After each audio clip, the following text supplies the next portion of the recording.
पैनेथिज्म का मतलब है सब कुछ ही ईश्वर है और ईश्वर ही सब कुछ है। ये शब्द नया है, लेकिन इसका मतलब बहुत पुराना है। अलग अलग समय में कई सोच रखने वाले लोग ऐसे रहे हैं जिनकी बातों में यही भावना दिखती है। पैनेथिज्म को एक ही तरीका मानना सही नहीं होगा।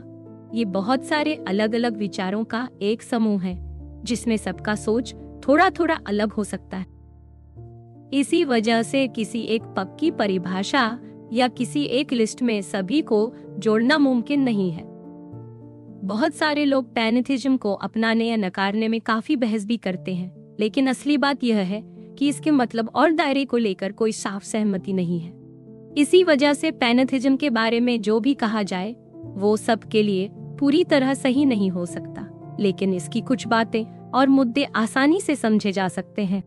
पैनेथिज्म को समझने के 3 तरीके हैं। सबसे पहला, कई धर्मों और परंपराओं में पैनेथिज्म जैसी सोच मिलती है, जैसे हिंदू धर्म में अद्वैत वेदांत, कुछ यहूदी परंपराओं, सेल्टिक सोच और सूफी विचारों में।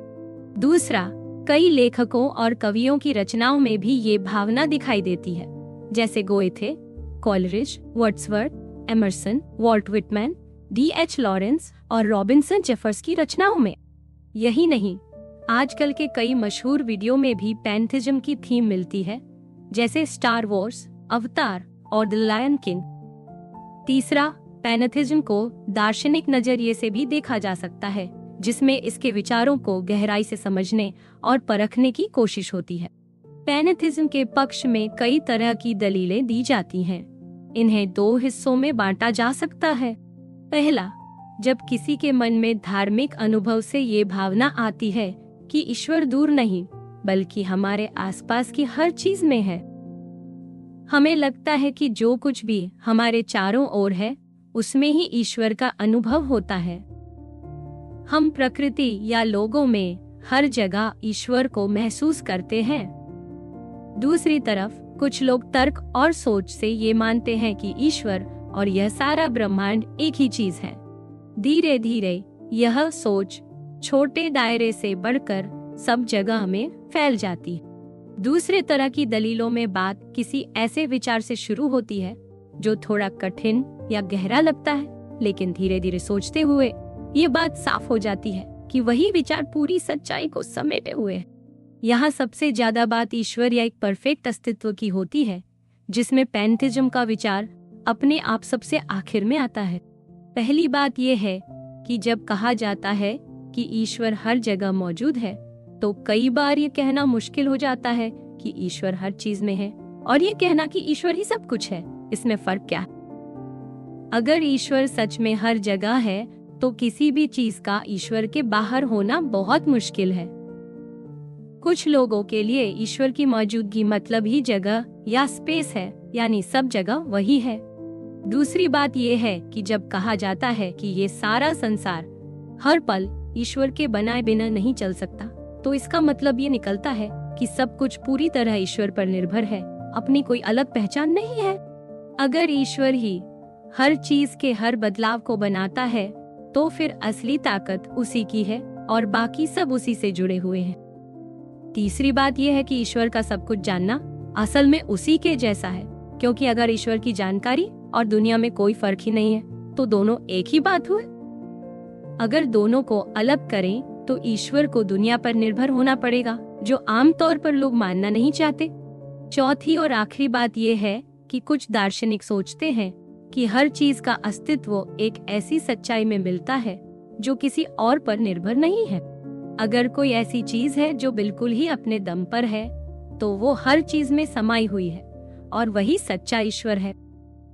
इसी सोच से पैनेथिज्म का विचार मजबूत होता है।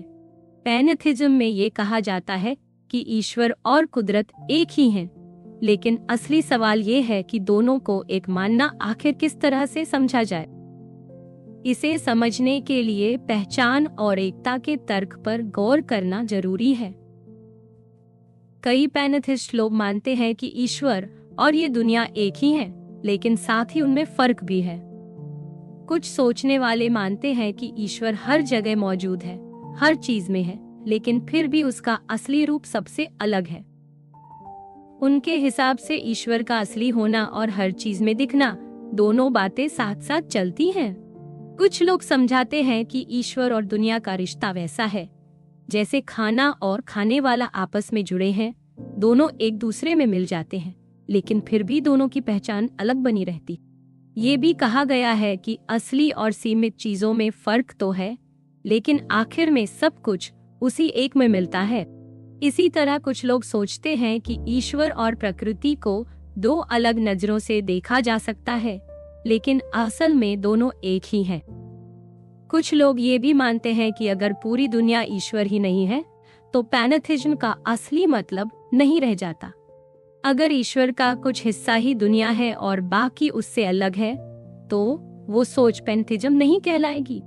असली पैनेथिज्म में दुनिया और ईश्वर पूरी तरह एक जैसे माने जाते हैं, लेकिन अगर ये माना जाए कि दोनों का सिर्फ थोड़ा सा हिस्सा मिलता है या एक दूसरे का हिस्सा है, तो पैनेथिज्म का असली भाव कमजोर पड़ जाता है। इस तरह सोचने वालों का कहना है कि अगर हम ईश्वर को सिर्फ एक चमक या शक्ति माने जो कभी कभी दिखती है, तो वो पैनेथिज्म नहीं कहलाएगी। लेकिन अगर ईश्वर और पूरी कायनात को एक ही मान लिया जाए तो वही असली पैनेथिज्म है। सच्चा एकपन या पूरी तरह से ईश्वर और दुनिया को एक मानना असल में आसान नहीं है, क्योंकि ये तय करना बहुत मुश्किल है कि कहाँ फर्क माना जाए और कहाँ ना माना जाए। कुछ सोचने वाले कहते हैं कि ईश्वर सब चीजों का रूप है, तो कुछ मानते हैं कि ईश्वर सब चीजों का आधार है। लेकिन क्या इनमें से कोई भी सोच पूरी तरह से पैनेथिज्म कही जा सकती है या दोनों को साथ मानना जरूरी है? ये सवाल भी खुला रह जाता है। कई लोग मानते हैं कि अगर दुनिया के अलग अलग हिस्सों को जोड़कर ही ईश्वर बनता है, तो ये सोच पूरी तरह से ठीक नहीं बैठती, क्योंकि असली ईश्वर हर एक चीज में बसता है, वो सिर्फ टुकड़ों का जोड़ नहीं है। इसलिए अगर ईश्वर को बस किसी शक्ति की तरह माने या उसके कुछ हिस्से दुनिया में देखें, तो पैनेथिज्म का असली मतलब नहीं निकलता। बहुत सारे लोग कहते हैं कि असली पैनेथिज्म वही है जिसमें ईश्वर और पूरी कायनात बिल्कुल एक माने जाते हैं, लेकिन ये लाइन खींचना हमेशा आसान नहीं होता। इस सोच का फायदा ये है कि इससे इतिहास में जुड़े अलग अलग लोगों की सोच को एक साथ रखा जा सकता है।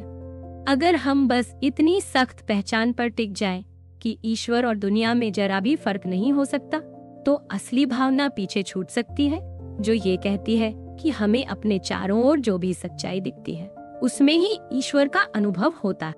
जब कहा जाता है कि ईश्वर और ये पूरी दुनिया एक ही है, तो इसका मतलब क्या है, ये हर किसी की समझ में साफ नहीं आता।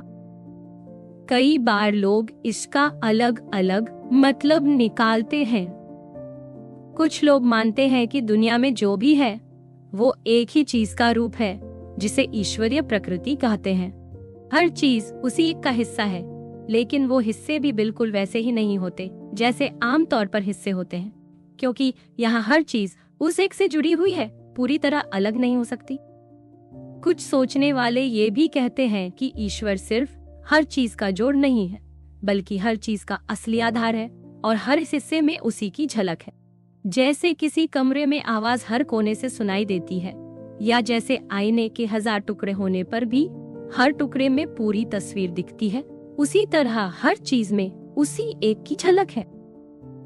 इस सोच के हिसाब से हर छोटी बड़ी चीज आपस में जुड़ी हुई है और सब में उसी का अंश है।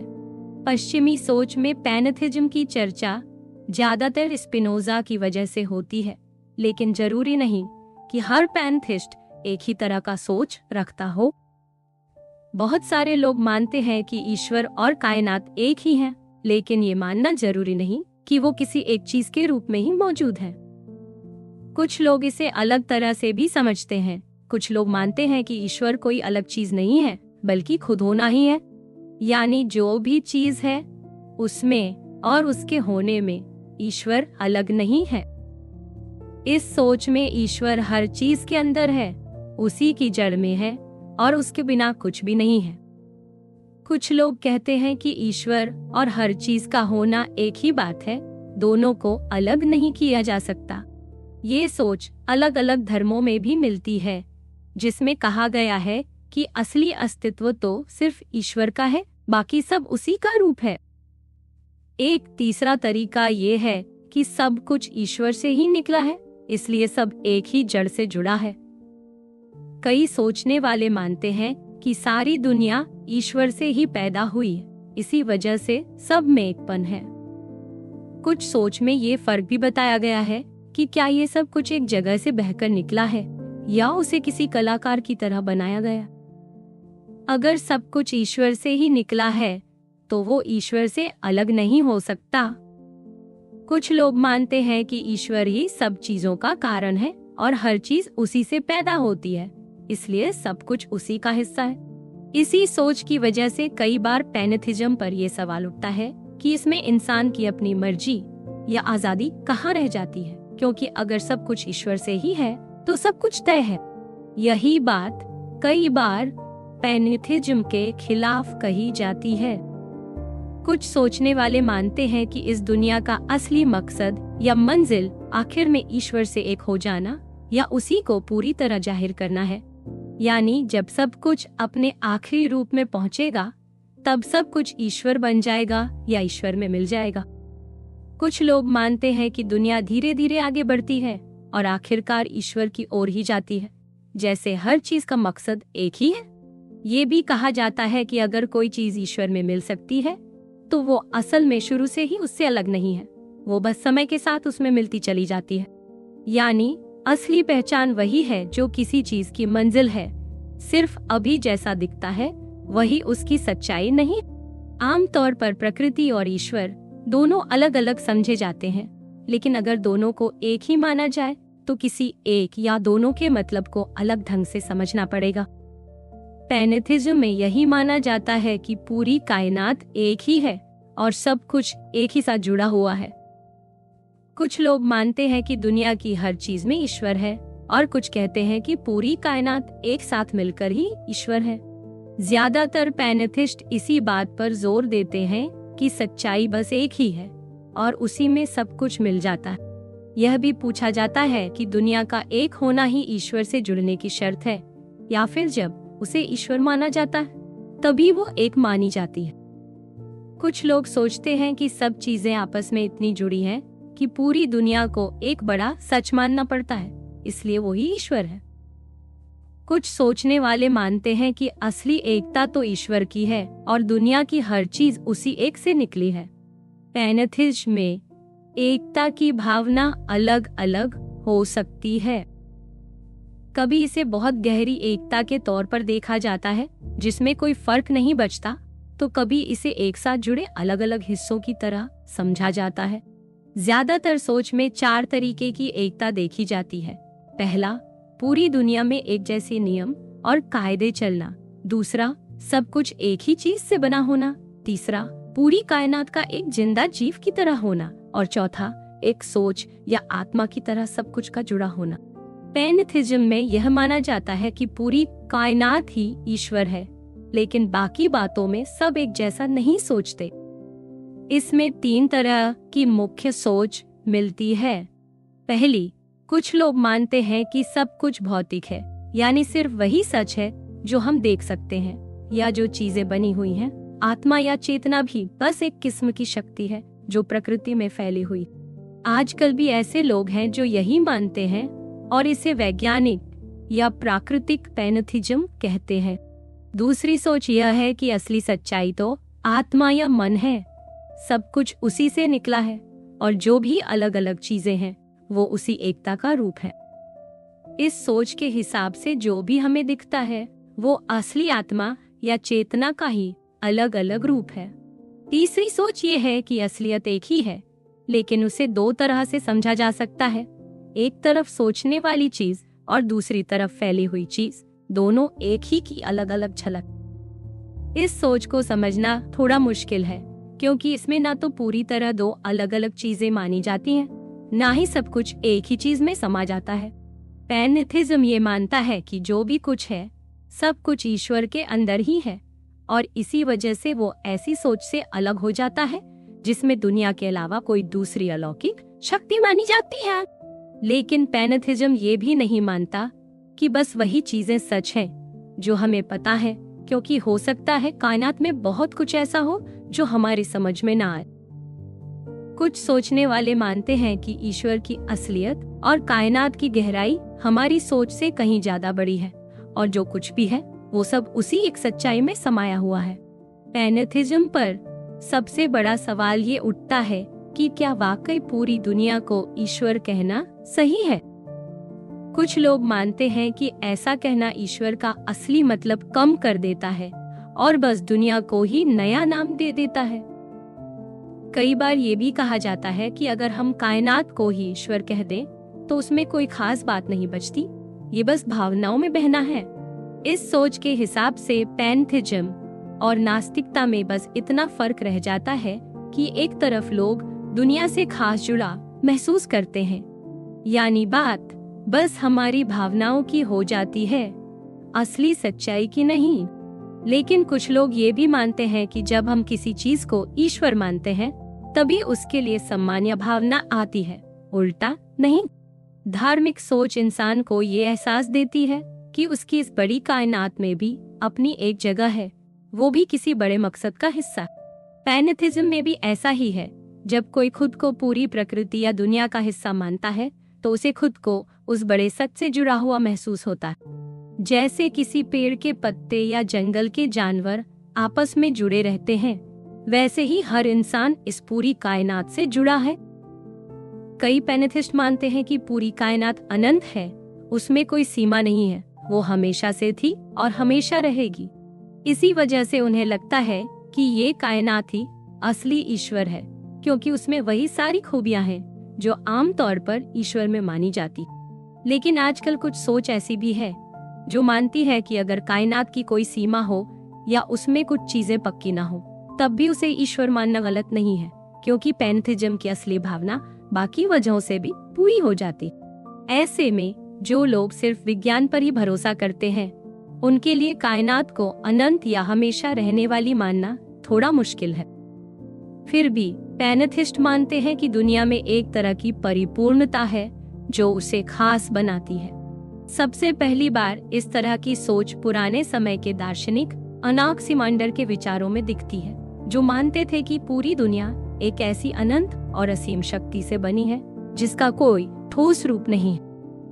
उनका मानना था कि हर चीज के पीछे कोई न कोई वजह या ताकत होती है, और ये ताकत किसी एक ही रूप में बंधी नहीं होती। उनका कहना था कि यही अनंत शक्ति कभी खत्म नहीं होती और हमेशा बनी रहती है। इसी वजह से वो उसे दिव्य यानी ईश्वर जैसा मानते थे। कई बार वही तर्क जो लोग ईश्वर के लिए इस्तेमाल करते हैं, वही तर्क पूरी कायनात पर भी लगाए जा सकते हैं। जब हम दुनिया की शुरुआत के बारे में सोचते हैं तो कुछ लोग कहते हैं कि सब कुछ यूं ही शुरू हो गया, कुछ कहते हैं कि दुनिया ने खुद को बनाया, तो कुछ मानते हैं कि हर चीज के पीछे कोई न कोई कारण है और ये सिलसिला कभी खत्म नहीं होता, और ये सिलसिला कभी खत्म नहीं होता। इन सब तर्कों में काफी मुश्किलें हैं, इसलिए कुछ लोग मानते हैं कि शायद ये दुनिया अपने आप में जरूरी है और हमेशा से थी। पैनेथिज्म में सबसे ज्यादा इस्तेमाल होने वाला तर्क ये है कि अगर कोई चीज एकदम पूरी और परिपूर्ण है तो उसका और उसकी हकीकत का अलग अलग होना नामुमकिन। असली बात तब साबित होती है जब कोई सोच पूरी तरह से सामने आ जाती है। सिर्फ नाम देने से कुछ पूरा नहीं होता। यही सोचने का तरीका कई बड़े पैनेथिस्टों ने अपनाया है। ईश्वर की एक और पहचान ये मानी जाती है कि उसे शब्दों में नहीं बताया जा सकता, वो हमारी सोच से भी आगे है। कई बार ये भी माना जाता है कि अगर ईश्वर सबसे ऊपर है तो उसके बारे में कुछ भी कहना उसे सीमित कर देगा। इसी वजह से कई पैनेथिस्ट मानते हैं कि असली ईश्वर को समझ पाना नामुमकिन है, उसे बस महसूस किया जा सकता है। कुछ सोचने वाले कहते हैं कि सबसे ऊंचा ज्ञान वही है जिसमें हम चीजों की असली पहचान को सीधा सीधा महसूस करते हैं, न कि सिर्फ दिमाग से सोचते हैं। कुछ पैनेथिस्ट जैसे आइंस्टीन मानते हैं कि ईश्वर कोई इंसान जैसा नहीं है, उसमें इंसान जैसी सोच या भावना नहीं है। ज्यादातर पैनेथिस्ट यही मानते हैं कि असली ईश्वर किसी इंसान की तरह नहीं होता, न ही उसकी सोच, मर्जी या इरादे होते हैं। लेकिन ये सवाल थोड़ा गहरा है, क्योंकि बहुत से लोग मानते हैं कि ईश्वर में कोई तो ऐसी बात है जो हमें सोच, समझ या भावना से जुड़ी लगती है, चाहे वो पूरी तरह इंसान जैसी ना हो। कई पुराने सोचने वाले भी मानते थे कि ईश्वर को पूरी तरह इंसान जैसा नहीं कहा जा सकता। अक्सर ये कहा जाता है कि पैंथेइज्म में ईश्वर को इंसान की तरह नहीं माना जाता, और बहुत सारे पैंथेइस्ट खुद भी मानते हैं कि ईश्वर में इंसानी भावनाएं या मर्जी नहीं होती। लेकिन कई पैंथेइस्ट ये भी मानते हैं कि कायनात में कोई न कोई ऐसी सोच या चेतना जरूर है जो किसी हद तक इंसानी सोच जैसी लगती। कुछ लोग मानते हैं कि अगर हम ईश्वर को सब कुछ मानते हैं तो उसमें भी किसी तरह की समझ या आत्मा हो सकती है, जैसे कि पूरी कायनात ही एक जीवित चेतना की तरह हो। कुछ पुराने सोचने वाले मानते थे कि जैसे इंसान का शरीर है और उसके अंदर आत्मा है, वैसे ही पूरी दुनिया में भी कोई एक बड़ी आत्मा या सोच है। उनके लिए ईश्वर पूरी कायनात की आत्मा की तरह है जो सब कुछ चला रही है।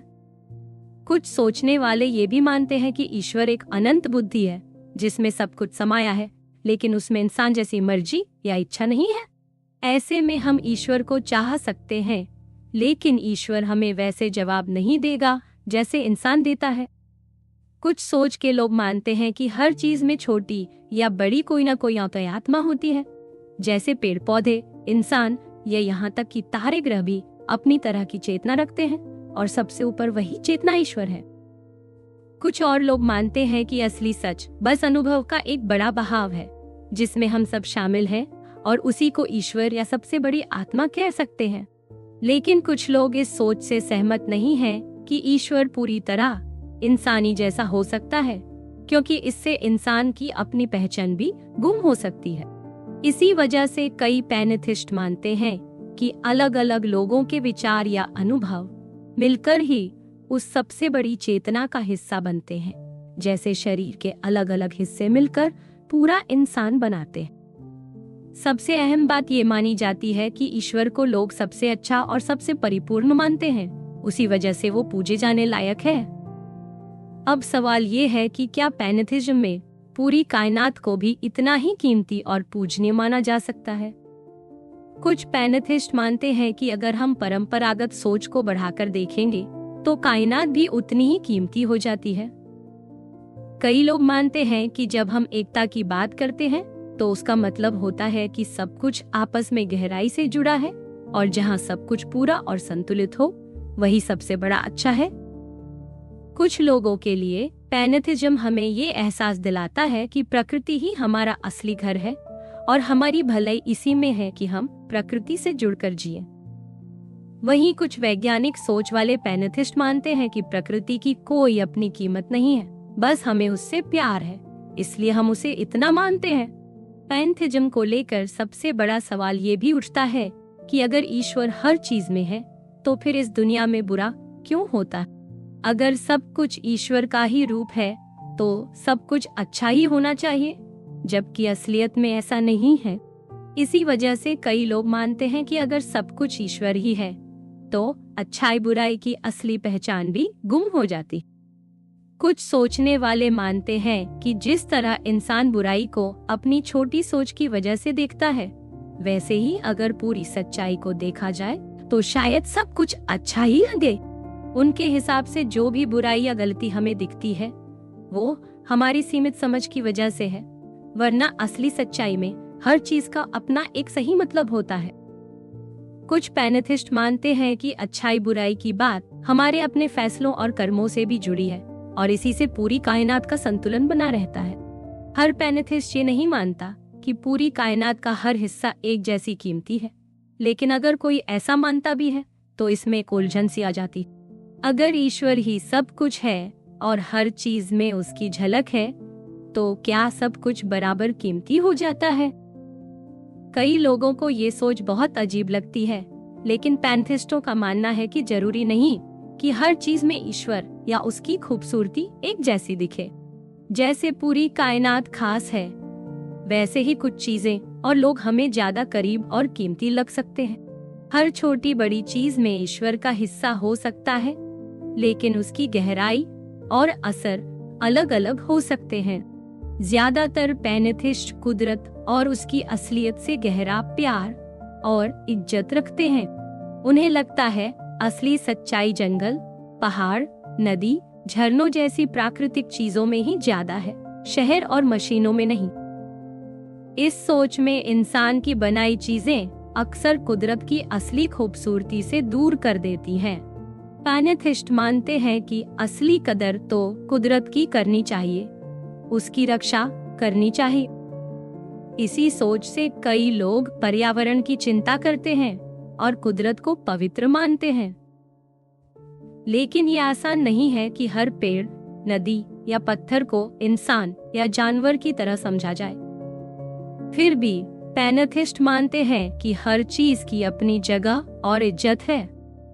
कुछ पैनेथिस्ट मानते हैं कि ईश्वर की असली झलक इंसान की सोच, उसकी संस्कृति और उसके अच्छे कामों में है। उनके लिए ईश्वर की सबसे गहरी पहचान इंसान की समझदारी, उसकी भलाई और समाज में दिखती है। इस सोच में कुदरत तो अहम है ही, लेकिन इंसान का दिमाग, उसकी सोच और उसकी मेहनत सबसे ऊपर माने जाते हैं। इनके लिए इंसान की तरक्की और अच्छे संस्कार ही कायनात की सबसे बड़ी खूबसूरती है, यानी ईश्वर की असली पहचान इंसान के अच्छे कामों में दिखती है। अगर पैनेथिज्म में दुनिया की असली कीमत मानी जाती है, तो फिर अच्छा बुरा यानी नैतिकता की बातें भी उसमें आ जाती हैं। लेकिन पैनेथिज्म हमें कोई एक तय नैतिक रास्ता नहीं बताता। इसमें कोई ऊपर से आदेश देने वाली ताकत नहीं मानी जाती, यानी हर इंसान को खुद ही सोचकर अपना सही गलत तय करना होता है। इसलिए इसमें आजादी भी है, लेकिन ये आजादी मिलकर चलने या अकेले सोचने दोनों की तरफ जा सकती है। कभी कभी ये सोच हमें अपने आप से जोड़ सकती है, तो कभी सिर्फ दुनिया के पुराने ढर्रे पर चलने के लिए भी मजबूर कर सकती है। पैनेथिज्म में ये भी माना जाता है कि असली करुणा या दूसरों की मदद का असली कारण यही है कि सब में एक ही आत्मा है। अगर हम सच में समझ जाएं कि सब एक ही हैं, तो किसी और के सुख दुख को अपना ही समझेंगे और उसी हिसाब से काम करेंगे। यही सोच इंसानों के साथ साथ जानवरों पर भी लागू होती है। अगर हर किसी का सुख दुख अपना ही लगे, तो असली अच्छाई और मदद की भावना वहीं से आती है। यहाँ खुद का फायदा और दूसरों का फर्क मिट जाता है, क्योंकि सब एक ही है। पैनेथिज्म कोई धर्म नहीं है, बल्कि जीने का एक तरीका या सोच है। जैसे ईश्वर में यकीन करना किसी खास धर्म तक सीमित नहीं होता, वैसे ही पैनेथिज्म भी अलग अलग धर्मों में पाया जा सकता है। बहुत से पैनेथिस्ट साफ साफ परंपरागत ईश्वर या धर्म को नकारते हैं, और कई लोग पैनेथिज्म को अपने धार्मिक विश्वासों के साथ जोड़ते भी हैं। इसलिए पैनेथिज्म और धर्म में हमेशा टकराव हो, ये जरूरी नहीं है। बहुत से लोग दोनों को एक साथ मानकर भी चल सकते हैं, क्योंकि पैनेथिज्म असल में किसी एक नियम या पहचान से बंधा नहीं है। कई लोग कहते हैं कि पैनेथिज्म में असली धार्मिक भावना नहीं आ सकती, क्योंकि कायनात कोई इंसान नहीं है जिससे हम प्यार, पूजा या धन्यवाद जैसी भावनाएं जोड़ सके। लेकिन सच तो ये है कि कई बार लोग भगवान को भी बिना इंसान माने ही मानते हैं, और बहुत लोग प्रकृति, देश या समाज जैसी चीजों से भी वैसा ही जुड़ाव महसूस करते हैं। जैसे कोई इंसान प्रकृति से प्यार कर सकता है, वैसे ही कायनात से भी जुड़ाव या सम्मान की भावना आ सकती है। कुछ लोग मानते हैं कि ऐसे एहसास धर्म में गिने जा सकते हैं, तो कुछ लोग इन्हें अलग मानते हैं। लेकिन भावनाओं को सही गलत के तराजू में तोलना खुद में मुश्किल है। ज्यादातर धर्मों में प्रार्थना सिर्फ पूजा या धन्यवाद के लिए नहीं होती, बल्कि ईश्वर से मदद मांगने के लिए भी की जाती है। अब सवाल ये है कि क्या हम कायनात से भी वैसे ही कुछ मांग सकते हैं? पैनेथिज्म मानने वाले ज्यादातर लोग ऐसा नहीं मानते, लेकिन अगर कोई कायनात को चेतन मानता है तो उसके लिए ये मुमकिन हो सकता है। कुछ सोचने वाले मानते हैं कि अगर हम खुद भी उसी एक का हिस्सा हैं, तो हमें बाहर से मांगने की जरूरत नहीं है, क्योंकि सब कुछ उसी में है और हम भी उसी में हैं। धर्म की एक और खासियत है कि वो इंसान को बदलाव या मोक्ष का रास्ता दिखाता है, यानी दुख या अधूरी हालत से बाहर निकालने का भरोसा देता है। पैनेथिज्म भी इसमें पीछे नहीं है। क्योंकि अगर इंसान अपने आप को पूरी कायनात का हिस्सा मान ले, अपने अहंकार से ऊपर उठ जाए, तो उसमें भी सच्चा सुकून या शांति मिल सकती। कुछ पैनेथिस्ट मानते हैं कि इंसान की असली भलाई दूसरों से प्यार और खुद से बाहर की दुनिया को अपनाने में है, न कि सिर्फ अपने लिए जीने में। कुछ लोग मानते हैं कि कायनात के साथ जुड़ने से ही सच्चा सुकून और आजादी मिलती है। कुछ पैनेथिस्ट मानते हैं कि असली मुक्ति या अमरता आत्मा के दोबारा जन्म या शरीर से अलग होने में नहीं, बल्कि इस एहसास में है कि हम सब हमेशा से इस असीम कायनात का हिस्सा है। कुछ लोग यह भी मानते हैं कि हमारी पहचान सिर्फ हमारे शरीर या जिंदगी से नहीं, बल्कि उस बड़े सच से है जिसमें सब कुछ मिला हुआ है। इस तरह पैनेथिज्म में भी इंसान को शांति और सच्चा सुख मिल सकता है, बस उसका तरीका थोड़ा अलग है।